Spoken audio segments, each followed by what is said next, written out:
കോട്രെ കോട്രെ കോട്രെ hello. പറയ്. ആ ആ ആ നിനക്ക് എന്തൊക്കെയാ നിന്നെ വിളിച്ചിട്ട് പറഞ്ഞെന്ന് പറഞ്ഞോ. എന്നെയോ? ആ ഇതാണോ ലൈവാണോ? ലൈവ് പറഞ്ഞോ. ആ ആ ആ. എന്നെ വിളിച്ചിട്ട് ഇങ്ങനെ കുറെ ഓഫേഴ്സ് കൊടുത്തായിരുന്നു. നിനക്ക് എന്തെങ്കിലും വേണമെങ്കിൽ ഞങ്ങള് സെറ്റ് ചെയ്യാ, നീ ഇങ്ങോട്ട് വന്നാ മതി. ആൾറെഡി ആരോന്റെ പേര് പറഞ്ഞ് എന്നെ ആൾറെഡി നോക്കി വെച്ചായിരുന്നു, അങ്ങനത്തെ പറഞ്ഞായിരുന്നു.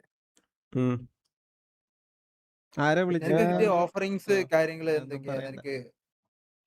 ഓഫറിങ്സ് ആണെങ്കിൽ യൂട്യൂബിന്റെ കാര്യം സെറ്റ് ആകാൻ എനിക്ക് മന്ത്ലി അങ്ങനത്തെ റവന്യൂ കിട്ടും. പിന്നെ അവന്മാരെന്തോ ബൂട്ട് ക്യാമ്പ് സെറ്റ് ചെയ്യുന്നുണ്ടെന്ന് എന്തോ പറഞ്ഞ്, അവിടെ വേണമെങ്കിൽ വന്നോ, എല്ലാം സെറ്റ് ആക്കാം, നിനക്ക് ഫണ്ട് ഇഷ്യൂ ഉണ്ടല്ലോ അത് സെറ്റ് ചെയ്ത് തരാണ്, അങ്ങനത്തെയാണ് പറഞ്ഞത്. അതായത് ഷെയ്ക്ക് ഇതേപോലെ അല്ല, ഇത് എന്റെ അടുത്ത് പറഞ്ഞായിരുന്നു ബിലാലാണ്. ബിലാൽ പറഞ്ഞത് ഷെയ്ഖാണ് നിന്നോട് സംസാരിക്കാൻ പറഞ്ഞു. ഓക്കെ, ഇത്രേ ഉള്ളൂ. ആ ഒരു സംഭവം അത് പറയണമെന്ന് തോന്നി. പുറത്ത് മറ്റേ അകത്ത് ഇതേപോലെ ഈ സ്നേഹത്തോടെ സംസാരിച്ചിട്ട് ഇങ്ങനത്തെ ഓരോ പരിപാടികൾ ചെയ്തിട്ട് അവരുടെ അടുത്ത് ഇനിയും അങ്ങനെ നിൽക്കാൻ